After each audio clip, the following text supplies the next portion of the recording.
What's going on, guys? It's Red Bull Tanker, and welcome to another round of Axis and Allies 1951 Global 40 Edition, Turn 6. Had a few exciting moments during the game, so let's jump right into it. All right, Soviet Union. All right, the Soviet Union had 90 IPC to spend. They once again tried for AK-47 technology. They still can't seem to get that unlocked, so some more Kalashnikov scientists are on their way to Siberia for the work camps, and even the famed Kalashnikov himself might soon find himself out there in the gulags if he can't get his rifle to work. Then the Soviets did attempt to persuade Brazil to join their side. Sato did pay to try and block it, but the Soviets failed anyways. However, the Soviets were lucky enough not to offend the Brazilians, so they can try again. Then they bought, back over here, so the Soviets ended up buying 4 airborne units, 2 air transports, 3 tanks. They had to repair the factory in Amur, as well as buying a jet and putting down another destroyer there. So, trying to keep the Pacific running while also trying to keep things in Europe going. Combat. Alright, so, combat. First and foremost, because NATO elected to leave southern Italy open, the Soviets sent a lone tank down into Rome and captured that. And then, so the Soviets have sent an armored division into Rome, and southern Italy is now under the control of the Soviet Union. Next, seeing that NATO had actually left France and Normandy open, the Soviets did take a tank from northern Italy as well, and they did do a blitz into France and were able to grab those. And then as you can see up here in Holland, the Soviets did elect to use an atomic weapon against the Allied ground forces in Holland. There were no enemy fighters to intercept, and there was no facilities to provide AAA fire. Even though there are AAA units there, nuclear atom bomb. No, using an atom bomb is a strategic bombing raid. So you play by the strategic bombing raid rules, and since there are no facilities, there is no AAA fire. Unfortunately for the Allies, the Soviet nuke did roll a 6 damage on ground troops. The U.S. elected to take on all the casualties. So, from the U.S. First Army here in Holland, they ended up losing a AAA gun, 4 infantry and artillery support for the 29th Infantry Division. So the 29th Infantry Division as a whole was wiped out by the Soviet nuke. And then finally the big one, the what do you want to call it? The group Soviet occupation forces of Germany, along with, well, actually, they had no air assets because the Allies had 3 AAA. But the group of Soviet occupation forces of Germany with other supporting units from the Southern Army Group that was in northern Italy, and other units went and attacked Paris. It was a serious bloodletting. Let's see here. What ended up... Okay, so the battle went 2 rounds. In the end, the Soviets ended up retreating because of the massive losses. Allied casualties were 3 AAA guns, 20 infantry, The U.S. 82nd Airborne Division unit that was there was destroyed. And artillery was destroyed. The NATO strategic bomber in Paris was also destroyed. Soviet casualties were 2 infantry, 2 mech infantry, 6 artillery, 3 Katyusha self-propelled artillery, and 8 tanks. So the group of Soviet occupation forces, Germany, did retreat, and they're still sitting pretty strong, though. They do have quite a bit of tanks there. And then finally, the Soviet air forces did attempt to attack the Allied fleet in the English Channel. However, some miscalculations on the Soviet part. Miscalculation on the Soviet part. This only went for 1 round. Let's see here. The casualties were the British aircraft carrier was damaged, and a British destroyer was lost. And then 1 Soviet fighter was lost. So that wraps it up in Europe. Oh boy. Coming over to the Pacific. And we can't see it because I put all my game boxes down. I apologize for that. I will try and slide these off without wrecking anything. And then finally, the Soviets did move their submarine into Sea Zone 10 to attack a lone U.S. destroyer that was there. And the destroyer was killed, and the sub made it out. Non-combat, not a whole lot. Nothing really went to the Pacific other than what was deployed there, which, like I said, was one destroyer to join that big destroyer screen in Sea Zone 5, as well as putting a jet down in Amber as well to replace the 2 jet losses when the U.S. Launched that strategic bombing raid on turn 5. And then over in Europe, like I said, the Soviets just trying to regroup, get more troops into the German forces here.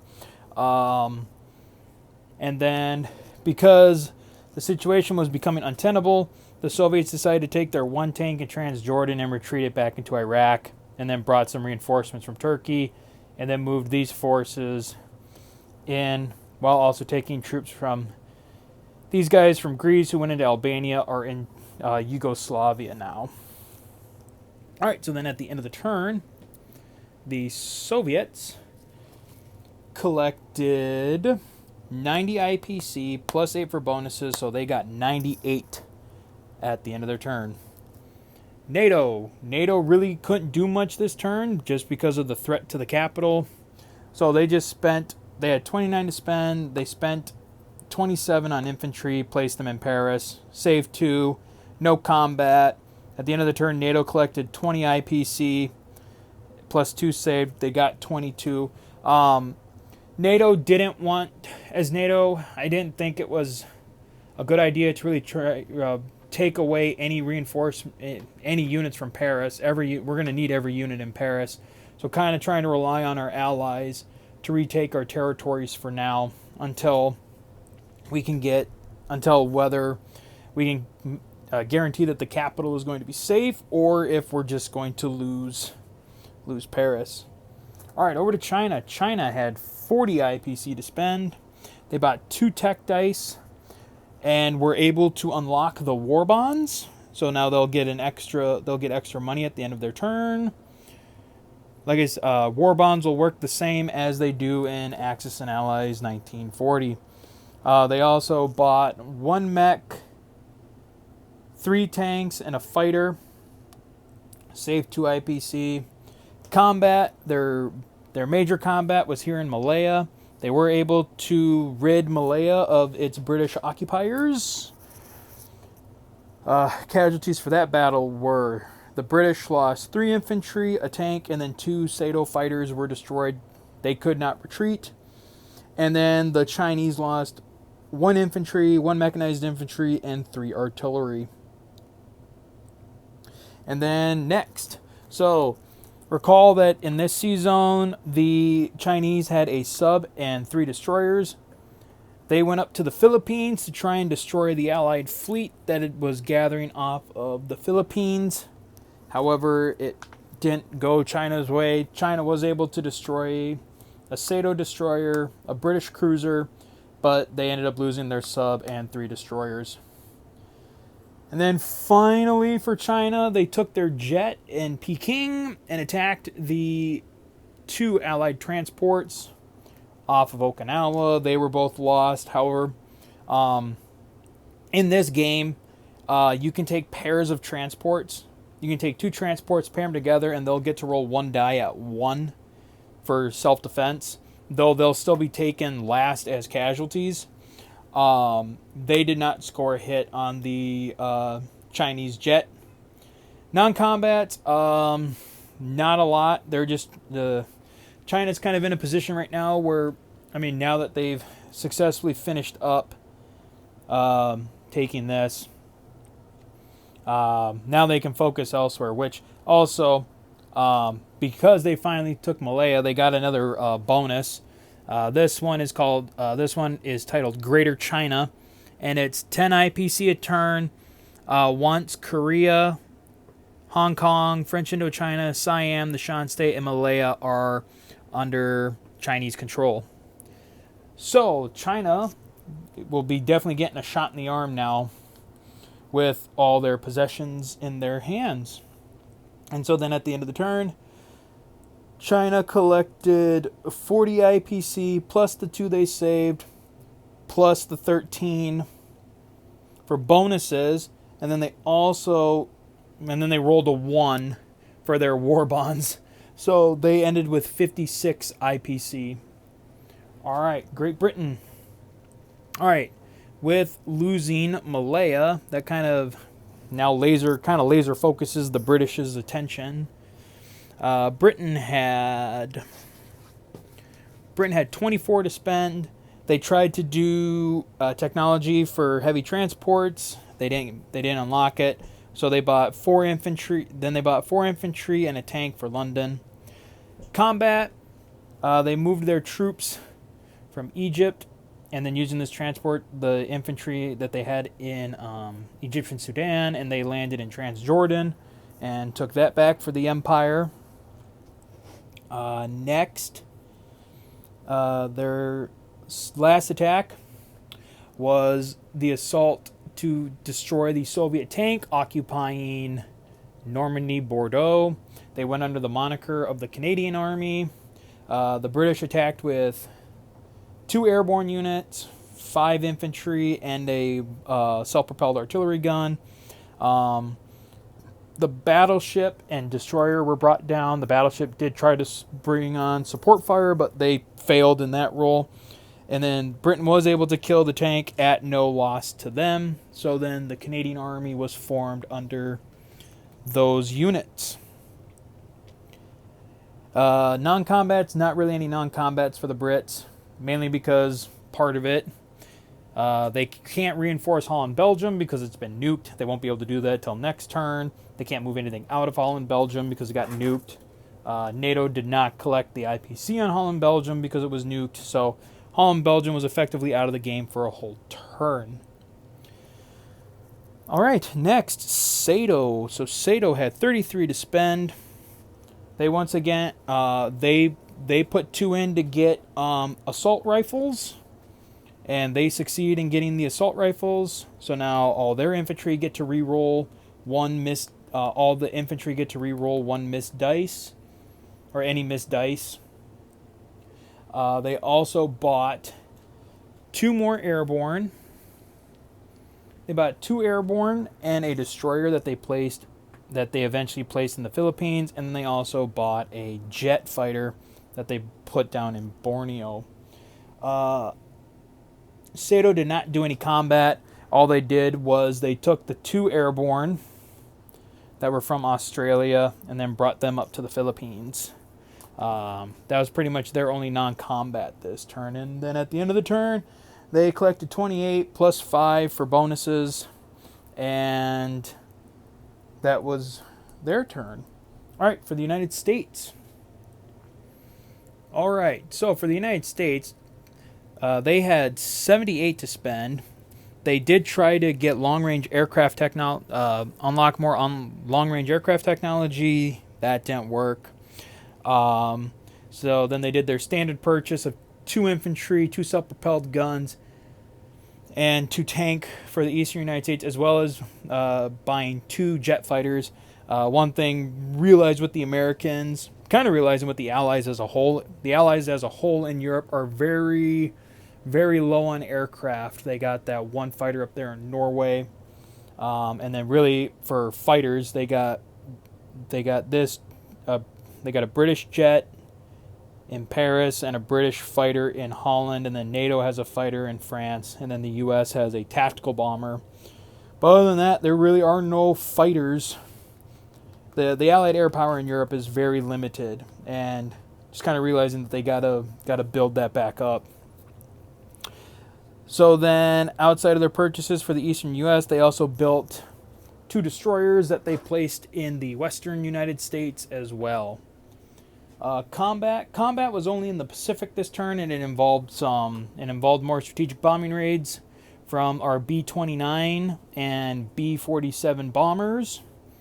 We attacked the industrial complexes here in Kiangsi and at Shanghai.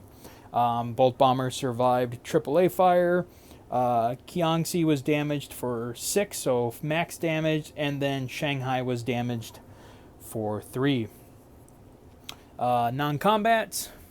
Here in the Pacific, they brought their forces over. MacArthur has reestablished command of the U.S. 8th Army in Japan, and I got a small card for them. So real quick, so the 8th Army currently consists of 4 regiments of the 4th Marine Division, 3 regiments of the 6th Marine Division, 2 regiments of the 90th Infantry Division, 2 tank regiments of the 10th Armored Division, as well as 2 self-propelled guns as artillery support for the Army. The forces in Egypt did not move. There are plans are becoming afoot for that. And then the U.S. continued the shuck kind of to Europe, but this time they landed forces to help back up Normandy. So the provisional U.S. 3rd Army has been activated in Normandy, just like it was several years ago. And the 3rd Army currently consists of 2 regiments of the 89th Infantry Division, 2 regiments of the 11th Armored Division, as well as 2 self-propelled guns for artillery support. All right. So then at the end of the turn, the U.S. collected 63 IPC, plus 17 for bonuses. Luckily for the Americans, this sub rolled horribly for its convoy disruption and only hit the U.S. for 1.